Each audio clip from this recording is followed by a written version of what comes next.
this is how the table of contents would be. So firstly, we would give you an overview and how the EVs use lithium ion, what are the different lithium ion cell chemistries, what are the different form factors. So basically so this will give you an overview of what is lithium ion cell, what's its working principle, how many different types of lithium cells are there and what are its chemistries, and how many different form factors are the lithium ion cells available. And then we'll go through what are the tools required for battery pack development, and then we'll go through a case study which will give you an idea of how a battery pack could be developed for a three-wheeler application. We have taken a case study of that, and then in that case study itself we'll go through what are the stage-wise pack developments, and how a cylindrical cell or a pouch cell, how the cell to module conversion happens. And then we have some more pictorial representations on how the module and battery pack would look like, and the important attributes of a battery pack, and what are the current advances in the lithium ion fields, like the latest current trending technologies which are happening, and then the current opportunities, what are available in the market right now.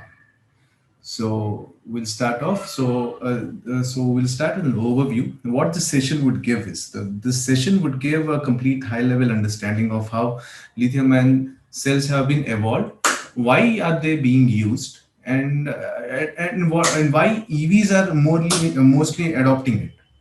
So the first important thing is when we say EVs nowadays, everyone say EVs are using lithium ion cells, and when then it is lithium ion cells, it is generalized. So it doesn't mean lithium ion cell is only one. Lithium ion cells have a lot of chemistries in it. Lithium ion cells come in different form factors, and each form factor will have its own design, will have its own engineering, and will have its own different kinds of simulations, and thermal managements need to be taken place in that. So similarly, the assembly and the testings also change. So this session will give you an overview on how this would work, and at the same time, we would also look into the current technology.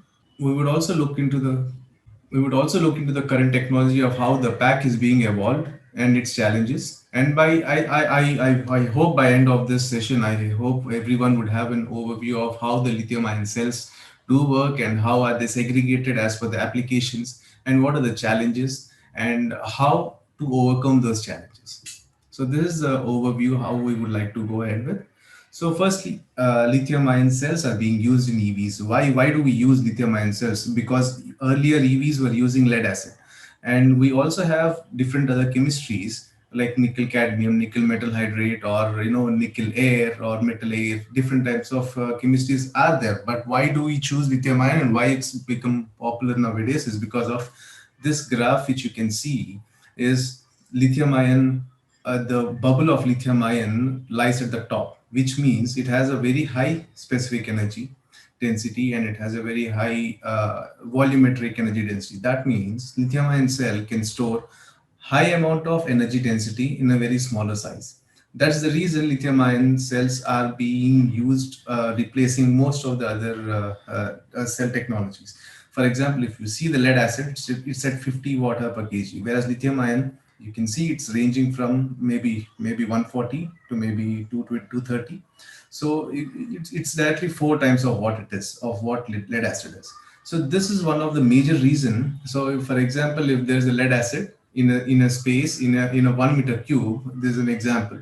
In a 1 meter cube, if you're putting a lead acid of 20 Ah, in the same thing, lithium ion can, when you try to put lithium ion, either you can use 4 times of 20 Ah, which is 80 Ah, or you can reduce the space required. So that is the advantage which you get by using lithium ion.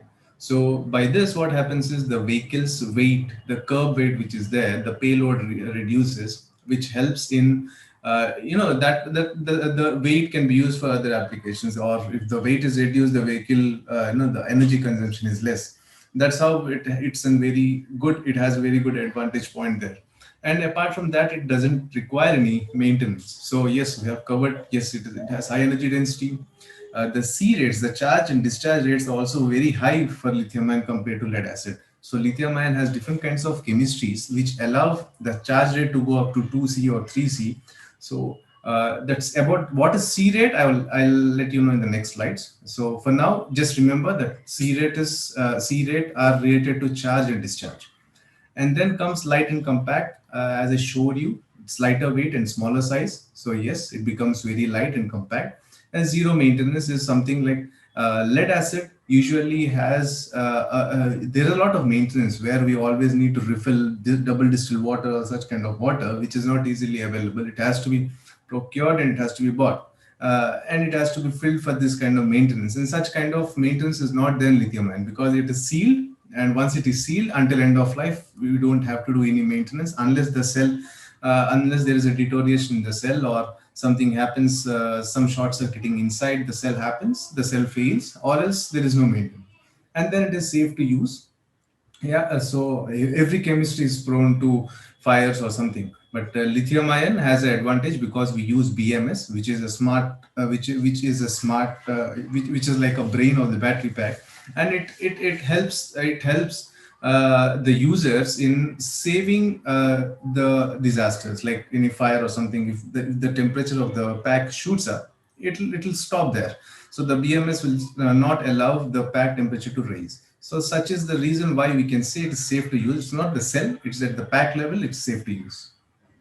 So now when we go with lithium ion chemistries, now see, as I've mentioned, lithium ion is not just one. It has a lot of chemistries for that. And the popular ones are over here, which has been listed, which is NMC. I hope most of you might have heard about it. It is called as NMC, it is called as NCM, it is called MCN. So basically it is nickel, nickel, manganese and cobalt. And then there is other one, NCA, nickel, cobalt and aluminum, and then LFP, lithium iron phosphate, and LTO, lithium titanate oxide. So different chemistries have different nominal voltages and they have a different operating voltage window. So these cells are chosen as per the application. Mostly, for example, NMC cell has a voltage window of, for example, 3.7, 3.6 to 3.7 volts, which is a nominal voltage. And NCA also falls in the same range, something around 3.6. And LFP has a nominal voltage of 3.2 volts. And lithium titanate has a nominal voltage of 2.1 or 2.2 volts. So this is the operating voltage of the window. So how does this affect us? When you want to make a 48 volt system or a 60 volt system or a 72 volt pack, the number of cells you have to connect in series would vary. If you want to use an NMC, you can connect 14 cells in series to get around 48 volts. Whereas if you want to use a LFP, you need to connect 16 cells to get a 48 around 48 volt system. So that's how the series of this one changes. The voltage play a role, and the operating window is from the nominal voltage. It is like +4 to -4. So for example, if it's NMC, the cell can be discharged up to 2.8 volts or maybe 3 volts, and it can go up to 4.2 volts. And if there are proper additives, it can go up to 4.4 volts as well. So this is how the chemistries are segregated, and each chemistry will have its own nominal voltage.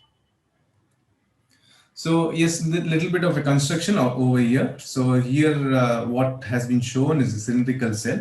As you can see, there are a lot of parts of the cylindrical cell. So usually cylindrical cell, when they are put in, there's a positive electrode. This is not, this is very much similar to any of the cell. It will have a cathode and anode.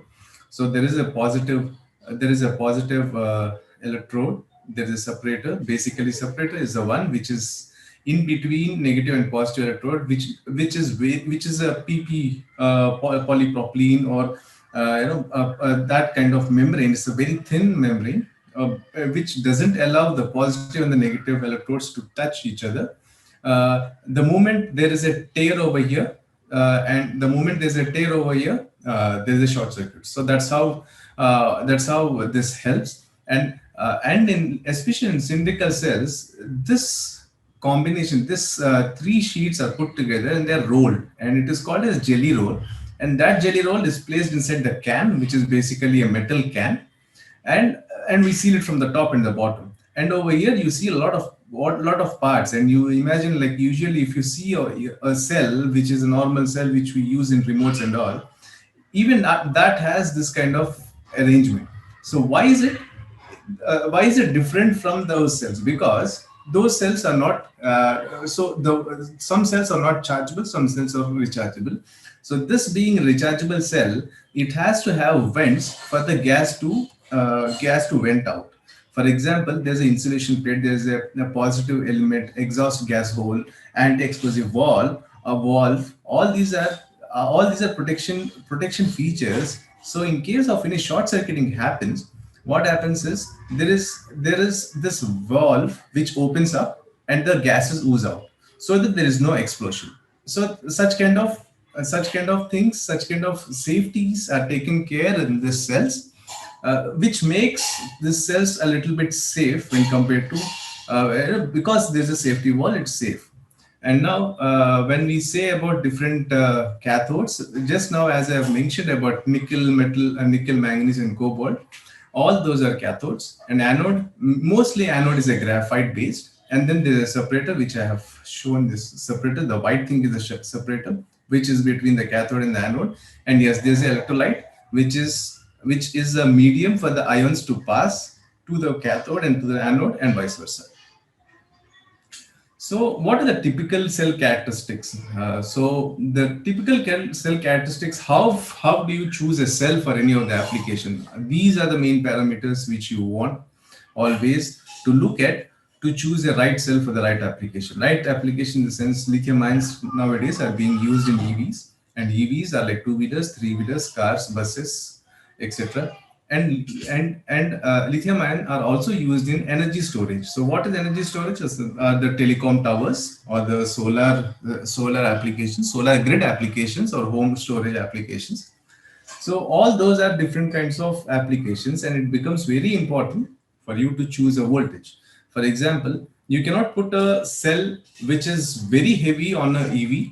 At the same time, you don't need a lighter cell which is at the home storage. So when it is lying on the ground and it is storing the energy, you can put a little bit overweight there. So that's how you have to choose the capacity and the voltages. Just as I mentioned, every chemistry will have its own voltage, which is the nominal voltage.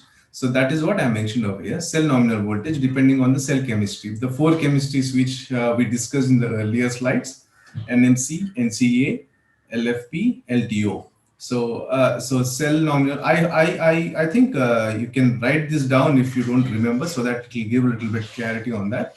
I'll repeat it again. NMC is 3.65 to 3.7 volts. NCA is also around 3.6 volts. LFP is around 3.2 volts, and LTO is around 2.1 or 2.2 volts. These are the nominal voltages. Now, beside that, you can also mention what is the cell maximum and minimum voltages. Cell maximum and cell minimum voltages are usually, the max voltage is when you charge the cell. This is the maximum limit it could reach. So for NMC, it can reach up to 4.2 volts, and it can be discharged up to 2.8 volts. That is NMC. And then NCA also is the same. And LFP, it can be charged up to 3.65 volts, which is the cell maximum voltage. And it can be discharged up to 2 volts, which is so it is considered as a very bad cell. It is not going to be safe when you discharge to 2 volts. Preferably, it is 2.5 volts. And then when it is LTO, the nominal voltage is 2.2 volts, and the cell can be charged up to 2.8 or 3 volts, and it can be discharged up to 1.8 volts. That is the minimum voltage. So these are the cell nominal and maximum voltage and minimum voltages, which is dependent on the chemistry. So the next one is cell capacity. So cell capacity is dependent on manufacturer's choice. So cell capacity is basically any number of cathodes and anodes. More number of cathodes and anodes are welded together, the capacity of the cell increases. So this completely depends on the manufacturer's choice. He can make it of any capacity, any size, anything. So continuous C rate, continuous charge rate, and the peak charge rate. So what is continuous charge rate is? For example, if you see any EV, they say the charging time is 3 hours or charging time is 2 hours. So what is C rate is something like this. If you take a battery pack of 20 Ah, 20 amperes, Ah is amperes into hour, 20 amperes, you can charge the battery with 20 amperes for 1 hour. That is 20 Ah. That's the meaning of 20 Ah. I hope you know, but I'm just repeating to the ones so that it's clear. 20 Ah is 20 amperes. You can charge it in 1 hour. And if you want, that is called 1C. So whenever you do it in terms of 1 hour, it is 1C. If you want to do it in 2 hours, if you want to do it in 2 hours, that means your C rate will reduce. I mean, the current value would reduce. So if you charge the battery pack at 10 amperes, it's not a 1C anymore. It will become 0.5C. So it's you're reducing the current so that the charge time is increased to 2 hours. So that is 0.5C. So that's how the segregation over here happens. So the cells are completely dependent on that. 0.5C is the least charge rate. 1C is you can charge the cell or the battery pack in 1 hour, and 2C is like you charge the battery pack in half an hour with double the current rate. So you are going to give a charge rate of 40 amps, and instead of 1 hour, it'll be fully charged in 30 minutes. So that is how it is 2C. So continuous charge rate is something the cell can handle continuously throughout the specified the capacity limit of the time dependent on time. For example, if it is 20 Ah, if the cell is capable of charging it in 1 hour, it is called 1C. Similarly, there's another thing called peak charge rate. So peak charge rate is something the cell can handle 3C or 4C or 5C. So it can rapidly get charged, but it will be for a very limited time, maybe not more than 1 minute. So what happens is basically this peak charge rate is used for regenerative braking. When in EVs, that's an advantage. When you apply brakes, when you're going at high speeds and you apply brakes, there is a usually in normal IC engine vehicles, heat gets generated and due to friction, and it goes out as loss. Whereas in EVs, you have an advantage of converting by using a regenerative braking mechanism. This kind of energy or the heat when it gets generated, it can be used for charging the battery back. So that is where the peak charge rate comes into picture, because you're going at a very high speed, and when you apply a brake, the amount of heat generation becomes too high. So that current, when it is reverted back to the battery pack, it's at 2C or 3C or even that. So that would be for a very minimal time, maybe not even 30 seconds. It will be maybe 10 seconds or 15 seconds. So this is fine. So peak charge rate, if you have a peak charge rate, the cell can sustain up to 1 minute, then that is great. Then continuous charge rate. Continuous charge rate is something like when what is the speed, what is the maximum speed that you want to go at, and how much would be the charge rate that it could deliver. Let us, because since we have started with 20 H, this is also the similar to 1C. If the cell can give a current of 20 amperes for 1 hour, it's called continuous discharge rate.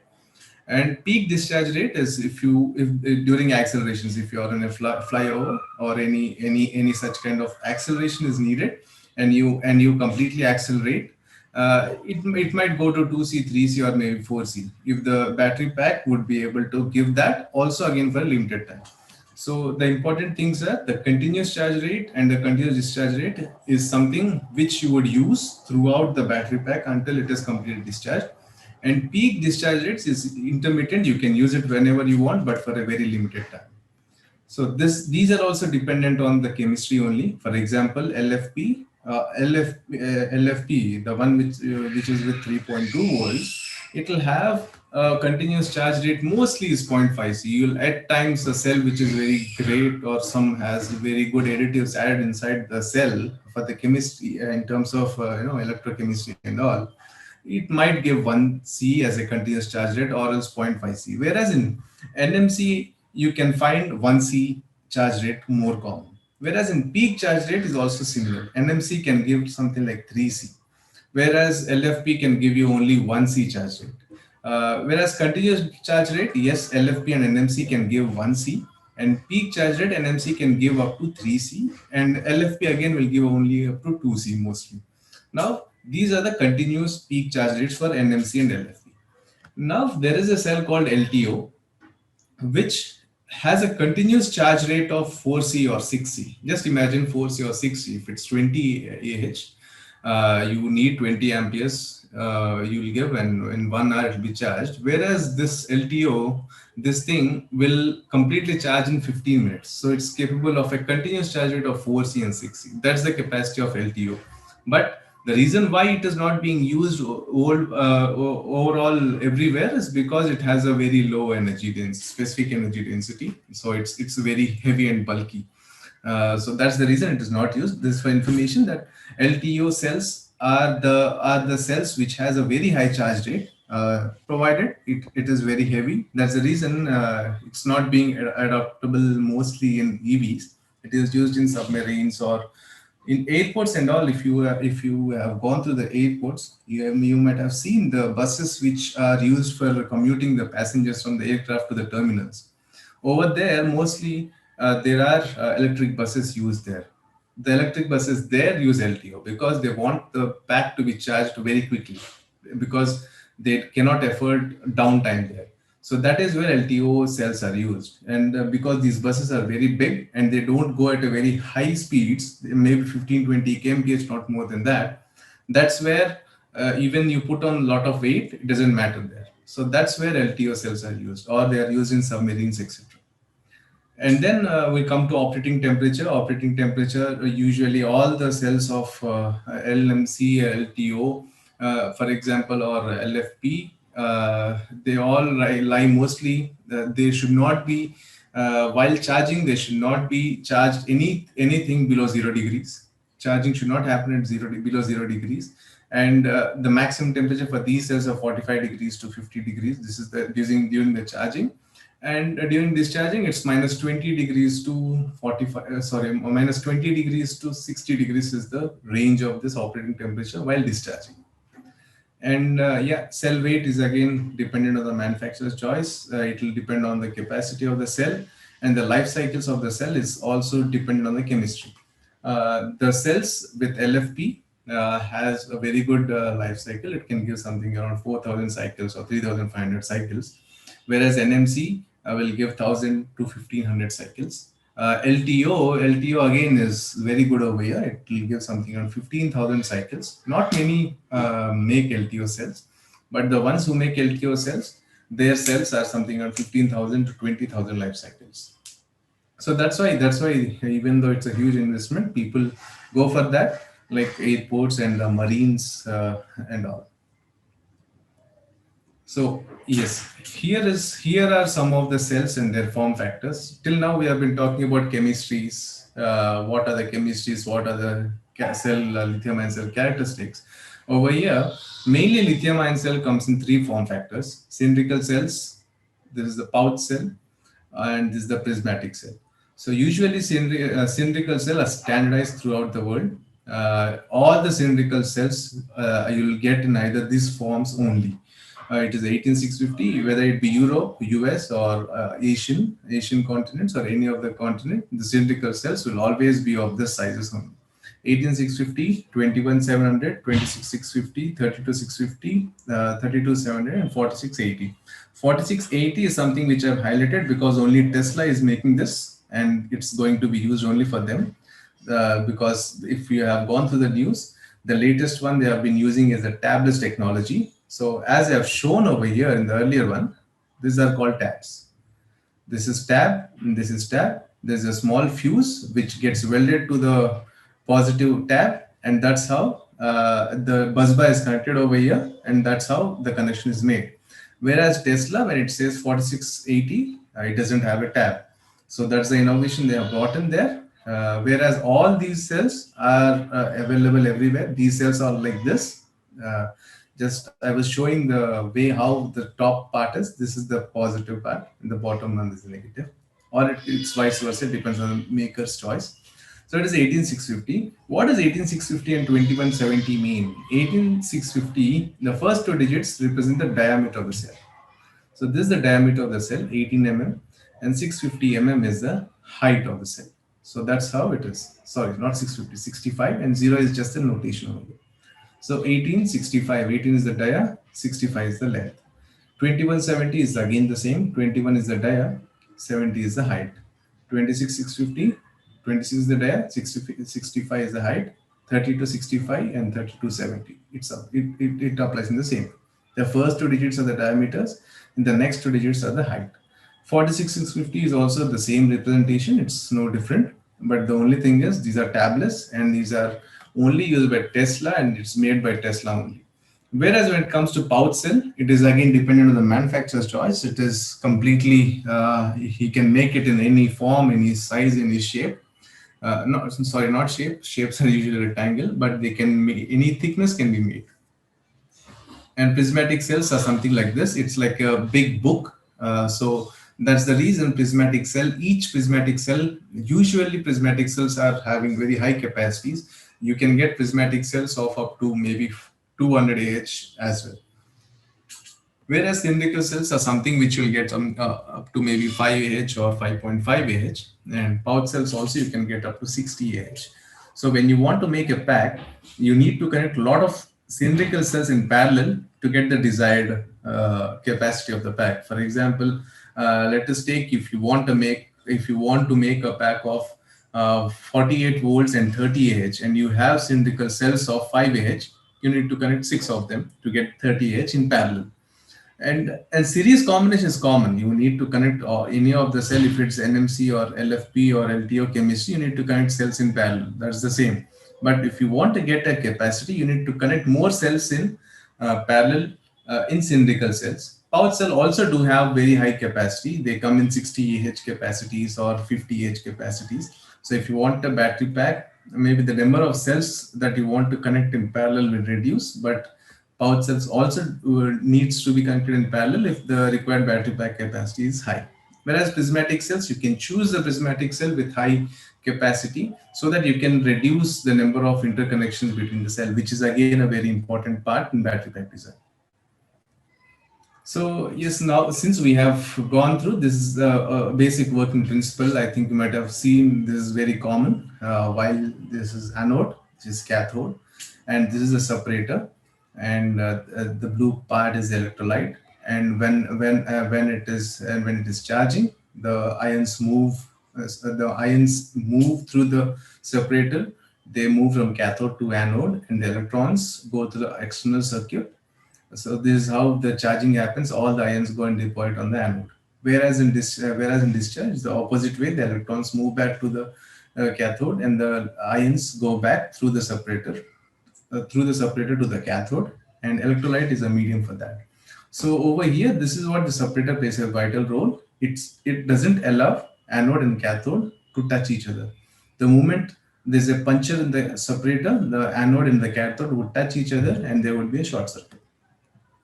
And basically, if there's a short circuit, that's the end of the cell. The pack, or if it's designed well, that would affect the pack functionality. If there's a short circuit, the BMS would detect that there's a short circuit and the pack would switch off.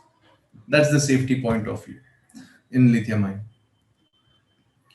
So these are about lithium ion form factors and its working and all. Now we would see what are the tools required for battery pack and its development digitally.